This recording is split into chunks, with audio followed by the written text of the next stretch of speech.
যদিও রান্না পারি না, তবুও পালং শাকের একটা সিম্পল রেসিপি শেয়ার করছি। তা এই পালং শাকের এই রেসিপিটা রান্না করার জন্য আপনার লাগবে পালং শাক অবভিয়াসলি, আর আপনার লাগবে আলু, বেগুন, শিম, পেঁয়াজ, রসুন, লঙ্কা, আর ভুলে গেছি, ভিডিওতে দেখে নিন। তো এই সবজিগুলোকে আপনি ছোটো ছোটো টুকরো করে কেটে নেবেন, যেরকমটা আমি ভিডিওতে দেখাচ্ছি সেরকমটাই কাটবেন। তারপর সেই সবজিগুলোকে ভালো করে ধুয়ে নেবেন। সেই সবজিগুলোকে ধুয়ে নেওয়ার পর আপনি একটা কড়াইয়ে তেল গরম করবেন। সেই তেলের মধ্যে আপনি বড়ি ঢেলে নেবেন কয়েকটা। সেই বড়িগুলোকে আপনি ভেজে নেবেন হালকা লাল লাল করে, আর যারা বেশি ভাজা পছন্দ করেন তারা অনেকটা লাল করে ভাজতে পারেন, সেটা আপনার মর্জি। তারপর সেই কড়াইয়ের মধ্যে আরেকটু তেল ঢেলে নিতে পারেন যদি আপনারা চান তো। তারপর সেটার মধ্যে কালো জিরে, শুকনো লঙ্কা ফোড়ন দিয়ে নেবেন। তারপর এরকম 3-4টে রসুনকে থেতো করে নেবেন। যারা রসুন ফোড়ন খেতে পছন্দ করেন তারা দেবেন, আর যারা পছন্দ করেন না তারা দেবেন না। তারপর এরকম পেঁয়াজগুলোকে কুচি করে রেখেছিলাম সেগুলোকে দিয়ে দিলাম, সেটা ফ্রাই করে সব সবজিগুলোকে ঢেলে দিলাম। যখন হালকা হালকা ফ্রাই হয়ে যাবে দেন আপনি সেটাতে হলুদ দিয়ে দেবেন। আমি ইউজ করেছি সানরাইজের হলদি। তারপর আপনি আপনার টেস্ট মতো লবণ দিয়ে দেবেন। যারা কম খান তারা কম দেবেন, আর যারা বেশি খান তারা দেবেন না লবণ।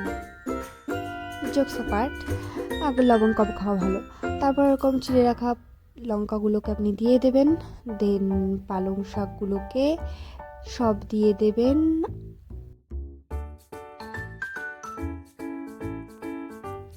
সঙ্গে সঙ্গে নাড়ানোর দরকার নেই, এরকম হালকা করে খুন্তি দিয়ে চেপে দেবেন। তারপর সেটাকে ঢাকা দিয়ে দেবেন। কিছুক্ষণ পরে সেই ঢাকা তুলে নিয়ে সেটাকে নাড়িয়ে নেবেন ভালো করে। তারপর ভিডিওতে দেখে নিন কী করেছি, আমি বলতে পারছি না।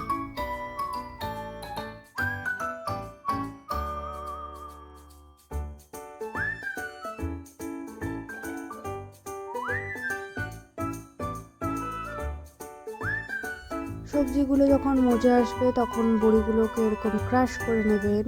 গোটা বড়িও দিতে পারেন, কোনো অসুবিধা নেই। সেই ক্রাশ করা বড়িগুলোকে তারপর সেই পালং শাকের মধ্যে ছড়িয়ে দেবেন এভাবে।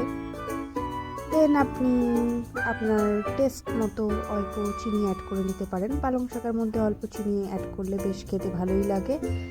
তারপর আপনি ভালো করে নাড়িয়ে নেবেন। অলমোস্ট রেডি হয়ে গেছে এটা।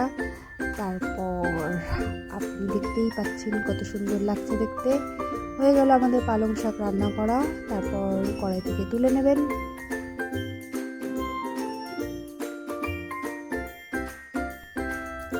So it is ready to serve. আর আমি এখন গরম গরম ভাতের সাথে এটা খাবো, বেশ মজাদার।